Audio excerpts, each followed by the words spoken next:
Magandang araw muli mga kalupa! Nandito pa rin po tayo sa Liliw, Laguna.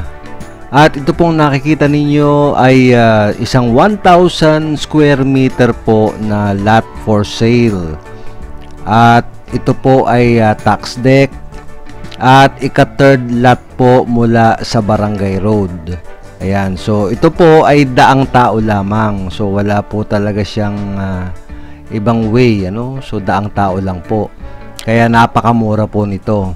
Ang presyo po ay nasa description po ng video ito sa baba. Ang i-click lang po ninyo ay yung more, diyan po sa ilalim ng title ng video. At makikita po ninyo yung presyo. At kung gusto naman po ninyo itong bisitahin ay tawagan or i-chat lang po ninyo ako dyan sa aking Viber or WhatsApp. Yan pong naka-flash sa screen po ninyo ngayon.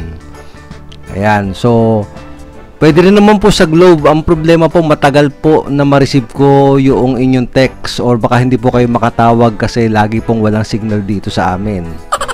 Ayan, kaya mas maganda po ay Viber or WhatsApp. Madali lang naman pong i-download yan. And then doon po tayo mag-chat. Ayan. So, schedule lang po tayo ng tripping kung gusto po nyo makita itong lugar na to. Napakaganda po. May sapa. Malinis po yung sapa. Pwede pong labahan. Pwede pong paliguan. Ayan. So, unahan na lang po kung sino pong may gusto nitong lot for sale na ito. Kung nagustuhan po ninyo ang video, please hit the like button para po sa ikauunlad nitong ating channel. At kung kayo po ay naghahanap ng dream farm or dream lot, baka po dito sa Lots and Properties po ninyo matagpuan ang inyong hinahanap. Kaya please subscribe para lagi po kayong updated sa mga videos na inilalabas ko gaya nito.